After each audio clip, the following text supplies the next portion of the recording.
Hi everyone, I'm Emily Belcher, and today I'll be talking to you about my travels in China. Not only did I have the pleasure of going outside of the country for the first time, but I was 7,000 miles away from home without any parents or anybody there who I actually was really close to.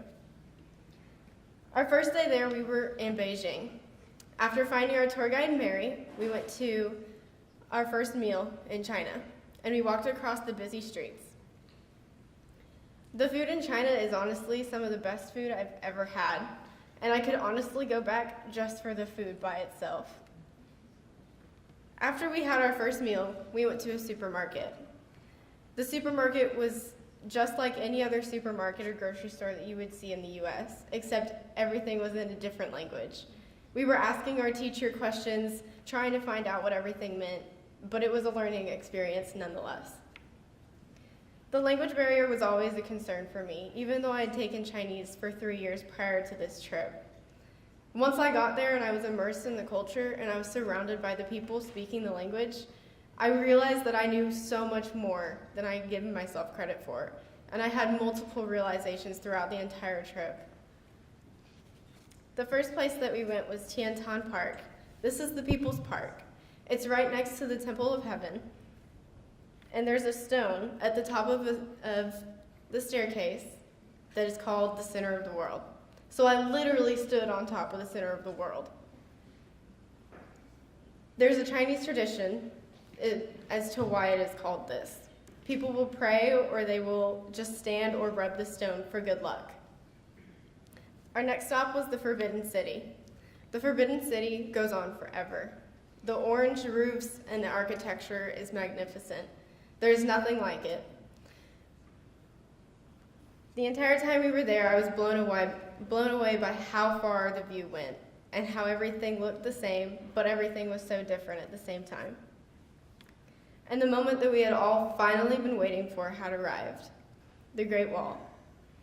We went to the Mutian-U portion of the Great Wall, which is one of the well-preserved, less-traveled portions of the wall. We got to see the nature and the natural beauty that China holds, and it was some of the most breathtaking views and scenes I could ever imagine. The peacefulness and serenity that I felt when I climbed and ran up to the top was nothing like I will ever experience ever again. At the top of the Great Wall, there was a watchtower, and inside this watchtower were cloth sheets covering the walls. Not only were there cloth sheets covering the walls with signatures, but there were drawings all over the roof, the walls, the floor, even the outsides of the building. And I couldn't pass up my opportunity to leave my mark in a country so far away from my own home. So I left my mark on the wall in English and in my Chinese name. Our next stop was Xi'an. This is where we saw the terracotta warriors. Some of you might have heard that each terracotta warrior has a different face, and it's true. None of them are the same, and the details that they have are exquisite.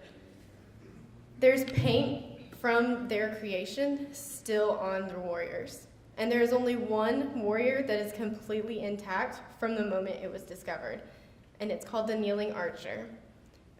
Once you see this, you can see that the detail is actually goes to the soldiers having soles on their shoes. Our next stop was Chengdu, and this was also really exciting because it meant pandas. Not only were we spending an entire day with pandas at a panda reserve, we were taking care of them, feeding them, making their snacks, and being inches away from a creature I thought I would never see in real life, and I had only seen on television.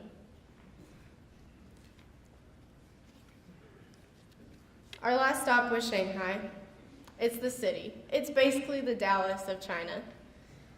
We got the pleasure of having dinner at one of the most exclusive clubs, and we actually got to go to the very top of the restaurant, which is where we got to see the entire Shanghai city view with all the lights and everything that made Shanghai, Shanghai.